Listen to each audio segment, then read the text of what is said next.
Hello दोस्तों, welcome back to the channel Srishti study point. और आज हम यहाँ पर बाल विकास और शिक्षा शास्त्र के क्वेश्चन सॉल्व करेंगे। और ये किससे रिलेटेड है तो मैं आपको बता दूं, ये रिलेटेड है सीटीईटी 2018 के पेपर फर्स्ट, जो 2018 में पेपर फर्स्ट में क्वेश्चन आए थे बाल विकास और शिक्षा शास्त्र से रिलेटेड।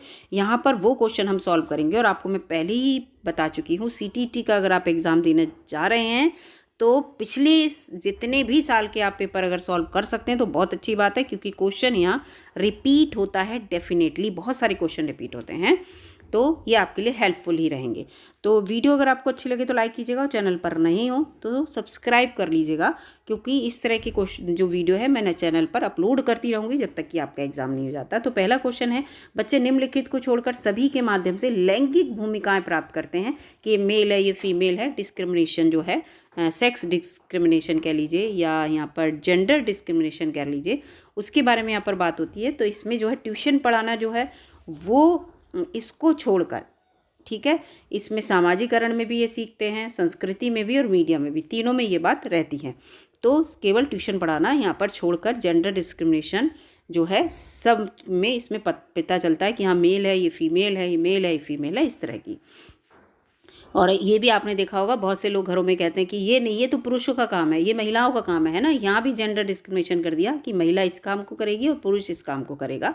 तो ये चीज़ें भी हैं। इसके बाद दूसरा प्रश्न है, ये भी क्वेश्चन आता है इस टाइप का, जो अभी मैंने क्वेश्चन आपको बताया इस टाइप का क्वेश्चन भी आता है। दूसरा यहाँ पर क्वेश्चन है मानकीकृत,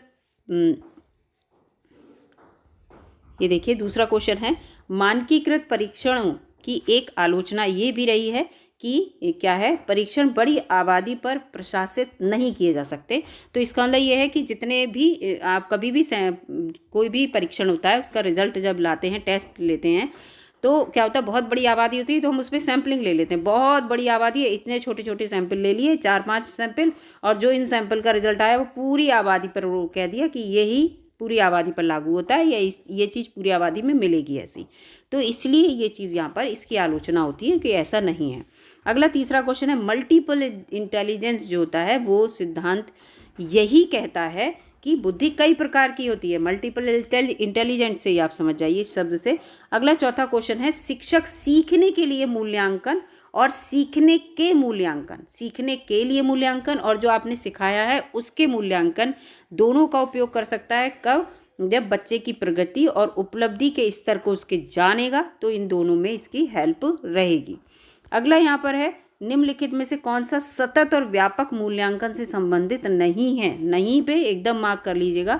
तो बच्चों को आप ये देख रहे हैं कि बच्चा धीमा सीख रहा है, गरीब है, बुद्धिमान है, नहीं है, अगर इस लेवल, ये सारी लेवल आप देखेंगे, ये इस लेवल बिल्कुल उपयोगी नहीं है और यहाँ लिखा उपयोगी है, तो यही गलत है, ठीक है। और सब सही है सतत और व्यापक मूल्यांकन के पर्पज से।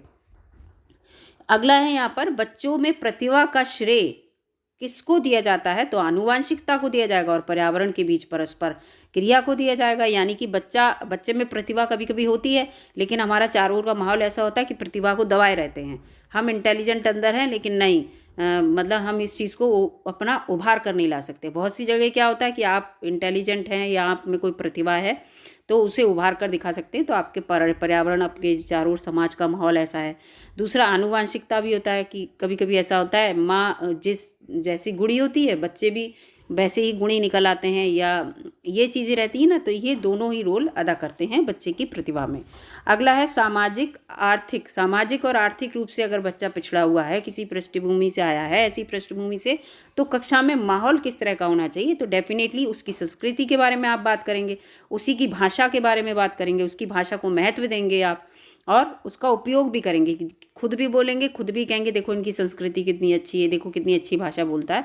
अगर यहाँ भी आप अपना ये करने लगेंगे, नहीं ये क्षेत्रीय भाषा तुम्हारी गलत है, तुम इस तरह की शब्दों का प्रयोग करो, तो बच्चा वहाँ और ज़्यादा वंचित महसूस करेगा। तो ये चीज़ जो है बच्चे के लिए एक अच्छी बात साबित होती है। ये भी कहा भी गया है अब तो NEP 2020 में कि बच्चे की क्षेत्रीय भाषा में आप बात करेंगे, और क्षेत्रीय भाषा को लेकर उसकी क्लास में पढ़ाया भी जाएगा। कक्षा में रचनात्मक और प्रतिभाशाली बच्चों के लिए आवश्यक बात निर्भर करती है तो क्या बात कि शिक्षक के द्वारा अनुकूलित और प्रेरक शिक्षक विधियों का अगर आप उपयोग करेंगे तो ये प्रतिभाशाली बच्चों के लिए एक आवश्यक बात रहेगी। उनकी रचनात्मकता और प्रतिभाशाली जो गुण होगा वो और ज़्यादा आगे बढ़ेगा। 9वां क्वेश्चन है इसमें से निम्नलिखित में से कौन सा तरीका अति सक्रिय बच्चे जो होते हैं अति सक्रिय होते हैं, क्लास में बहुत क्वेश्चन पूछ रहे हैं, हर बात पे सर को ये क्वेश्चन वो क्वेश्चन इस तरह से रहकर बहुत ज़्यादा एक्टिव रहते हैं, तो उसके लिए उपयुक्त तरीका कौन सा नहीं है सीखने में मदद करने के लिए? तो यही है कि अक्सर बच्चा बार बार क्वेश्चन पूछता है, बेचैन रहता है, ये क्वेश्चन वो क्वेश्चन, तो उस पर अगर आप डांट लगा देंगे तो ये बात यहाँ पर गलत हो जाएगी। तो ये चीज़ यहाँ पर कही है, ये तरीका उपयुक्त नहीं है। आप उसको समझाइए और उसको अच्छे से सिखाइए तो वो और आगे बढ़ेगा। भिन्न सोच के पैटर्न जो होते हैं, आप अलग अलग सोच के पैटर्न बच्चे के सामने रख दें तो बच्चे की क्या पहचान करेंगे आप कि जो कि रचनात्मक बच्चा है या नहीं है, इससे आपको पता चल जाएगा। बच्चे की रचनात्मकता के बारे में आप पता कर लेंगे। अगला है निम्नलिखित में से कौन सा उन तरीकों का वर्णन नहीं करता है जिनमें एक शिक्षक कक्षा में बच्चों के लिए समस्या समाधान का मॉडल तैयार कर सकता है। ठीक है, तो इसका है समान उत्तर वाले अगर आप प्रश्न पूछेंगे तो आप समस्या समाधान का मॉडल तैयार नहीं कर सकते, क्योंकि आपको समझ में ही नहीं आएगा कि हर बच्चे की समस्या किस प्रकार की है। हर बच्चे की समस्या अलग अलग होती है। कुछ बच्चे बहुत होशियार होते हैं, कम होशियार होते हैं, कुछ बच्चे किसी क्वेश्चन का आंसर दे पाते हैं, कुछ लोग शर्म के मारे आंसर नहीं दे पाते। तो आप अगर समस्या समाधान मॉडल तैयार कर रहे हैं तो समान प्रकार के प्रश्न ना पूछें। निम्नलिखित में से कौन सी एक भावना है? तो डर जो है वो एक फीलिंग है। ठीक है, यहाँ पर अगला है 3 साल का एक बच्चा है और वो ये बताता है कि मिल्क बूथ पर एक मशीन है, उसी से दूध बनता है। वो ये बताता है, तो वो क्या समझ रहा है, क्या बात कर रहा है, क्या स्पष्ट हो रहा है इससे आपको? तो इससे ये स्पष्ट हो रहा है कि बच्चा जो है दूध बूथ पर गया है और वहाँ से दूध खरीद कर लाया है, या साथ वाले उसके खरीद के लाए हैं, वो साथ गया अपने उसी अनुभव को बता रहा है, क्योंकि वहाँ उसने बहुत सारा दूध देखा है तो उसे लग रहा है कि यहीं पे दूध बनता है, फिर दूध यहीं पर हम लोग यहाँ खरीदने आते हैं। तो ये सिर्फ यहाँ पर इस चीज़ को लेकर है। इसके अगला वैसा और कुछ नहीं है कि बच्चे को गाय का ज्ञान नहीं है, बच्चा भैंस नहीं जानता है, तो ये सब गलत है। ठीक है, अगला यहाँ पर है निम्नलिखित में से कौन सा एक शिक्षक की भूमिका में सबसे अच्छा वर्णन करता है? तो शिक्षक की भूमिका में सबसे अच्छा वर्णन वही कर पाएगा, एक अच्छे शिक्षक की भूमिका, कि वो बच्चों के लिए एक ऐसी जगह बनाए, अपना क्लासरूम एक ऐसा बनाए कि बच्चा वहाँ संवाद कर सके, पूछताछ कर सके, क्वेश्चन पूछ सके, आप भी उसे क्वेश्चन के आंसर बता सकें। तो ये एक तरीका है, बच्चा जहाँ संवाद और पूछताछ के माध्यम से सीख सकता है। निम्नलिखित में से कौन सी कक्षा समृद्ध शिक्षा को प्रोत्साहित करती है? तो पाठ्य पुस्तक सामग्री द्वारा जो भी आप पाठ्य पुस्तक के अंदर सामग्री है, बच्चा पाठ्य पुस्तक में देख रहा है, उसके अंदर जो भी सामग्री है उसका मॉडल बना के लाइए, चाहे कुछ भी करिए, और उसको अच्छे से संचालित कीजिए, नियोजित कीजिए कक्षा को, उसको बढ़िया से पढ़ाइए, तो एक समृद्ध शिक्षा को लेकर ये बात यहाँ पर होगी। ठीक है, खेल और ये चीज़ें तो दूसरी बातें हो जाती हैं। इसके बाद 16वां क्वेश्चन है निम्नलिखित में से कौन कक्षा में पाठ्यपुस्तकों की भूमिका का सबसे अच्छा वर्णन करता है? तो वे संसाधन की कमी वाले संदर्भ, यानी कि जब आपके पास और संसाधन नहीं है, आपको लग रहा है कि पाठ्यपुस्तकों के अलावा बहुत से संसाधन होते हैं, संसाधन नहीं है, तो आपको वहाँ पता चलेगा कि पाठ्य पुस्तक जो है उनकी भूमिका क्या होती है कक्षा में। ठीक है, संदर्भ में सबसे आवश्यक शिक्षा संसाधन बनाते हैं क्या चीज़? पाठ्य पुस्तकें बना देती हैं। ये चीज़ है यहाँ पर। अगला है राष्ट्रीय पाठचर्या रूपरेखा 2005 के बारे में है, एनसीएफ। ठीक है, एनसीएफ 2005 के बारे में है, तो इसमें रचनावाद जो है समझ इससे प्राप्त होती है। 18वां क्वेश्चन है किसी कक्षा में बच्चों को प्रेरित माना जा सकता है वे शिक्षक से स्पष्टीकरण मांगते हुए, यानी कि पूरा क्वेश्चन उसको कैसे हल किया जाएगा, सर इसमें नहीं, इसको हम इस तरह से अगर करें सॉल्व तो कैसे होना है, इसको अगर हम इस तरह से करें तो कैसे होगा, पूरा स्पष्ट करते हुए अगर टीचर आंसर दे रहा है और बच्चे प्रश्न पूछ रहे हैं तो बच्चों को प्रेरित माना जाएगा। यानी कि बच्चा प्रेरित हुआ क्वेश्चन पूछने के लिए, क्लास उसे इतनी अच्छी लगी, उसे लगा कि मुझे ये चीज़ जाननी है, तो ये यहाँ पर इस तरह से है। अगला है बच्चों की शिक्षा के सुधार के लिए निम्नलिखित में से कौन सा सबसे उपयुक्त है? तो सबसे उपयुक्त है शिक्षक को बच्चों को वास्तविक जीवन की जो स्थितियां हैं उन पर बच्चों को आपस में बातचीत करने देना चाहिए, खुद भी बच्चे से बात करें, जिससे कि बच्चा अपनी जो किताबी ज्ञान से वास्तविक जीवन में जुड़े और जो है बच्चा अपने जो शिक्षा के स्तर को सुधार सके। जो बच्चे बोल नहीं पाते वो बोलना सीख लेते हैं, सबके सामने बात करना सीख लेते हैं, ठीक है, क्वेश्चन के आंसर देना सीख लेते हैं, है ना, नई नई बातें सीख लेते हैं इस तरह से, अगर आप ग्रुप डिस्कशन करेंगे वहाँ पर। तो 20वां क्वेश्चन है जिस अनुशासन में महत्वपूर्ण सीखने के माहौल की भूमिका होती है वह उस प्रकार का होता है जो मदद करता है। किसमें मदद करता है? बच्चे स्वयं अपनी शिक्षा को विनियमित करते हैं और वो मॉनिटर करें, तो ये इसमें मदद करेगा। अगर महत्व जो अनुशासन की महत्वपूर्ण बात अगर आपको सीखना है कि अनुशासित कैसे रहना है, अच्छे से हम कैसे पढ़ पाएंगे, तो ये यहाँ पर इस बात से पता चलता है। अगला है निम्नलिखित में से आनुवांशिकता और पर्यावरण की भूमिका। देखिए फिर से वही बात आ गई।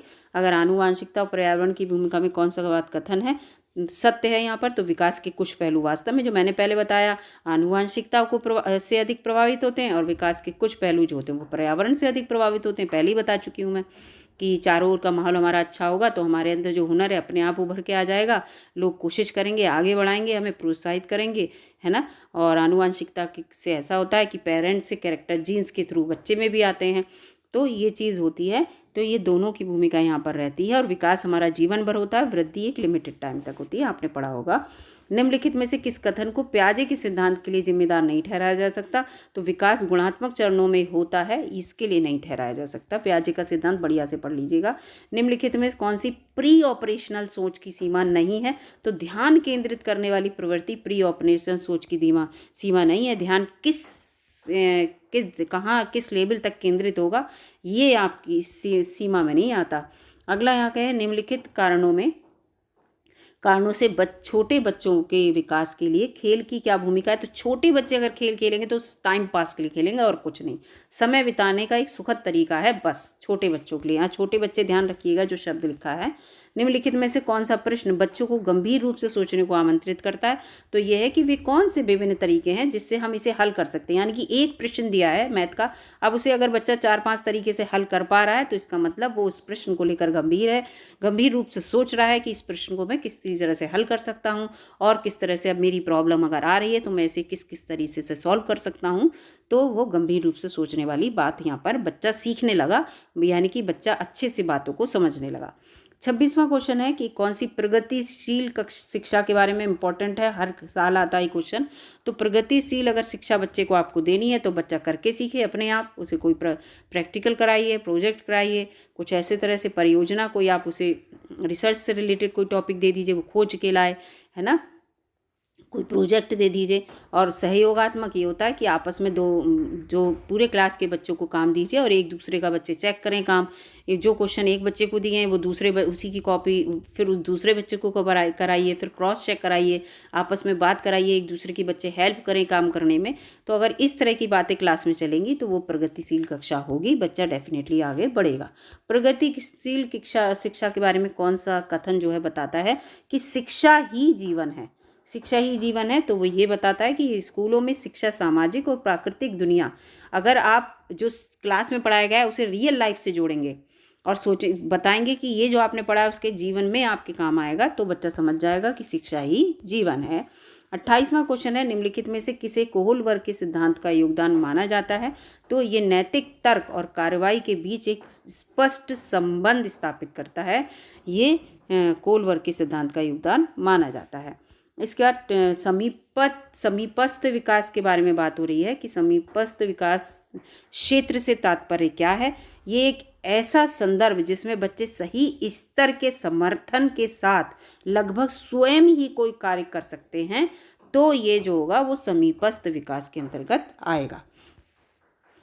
इसके बाद उभयलिंगी का मतलब आप समझ जाइए, व्यक्तित्व जिसमें मेल और फीमेल दोनों के बीच संतुलन होता हो, तो मेल और यही है, आमतौर पर मेल और फीमेल गुणों के बीच संतुलन होता है तो वो उभयलिंगी व्यक्तित्व कहलाता है। ठीक है, तो ये मैंने आपको 30 क्वेश्चन यहाँ पर सॉल्व कराए हैं। डेफिनेटली इस तरह के क्वेश्चन आपको एग्जाम में देखने को मिलेंगे और भी क्वेश्चन सॉल्व कराऊंगी आगे भी वीडियो में। चैनल को सब्सक्राइब कर लीजिएगा और वीडियो अच्छी लगी तो लाइक कर दीजिएगा, दोस्तों में शेयर भी कर दीजिएगा। मिलूंगी अगली वीडियो में, तब तक के लिए नमस्कार दोस्तों, और आपकी परीक्षा के लिए आपको बेस्ट ऑफ लक।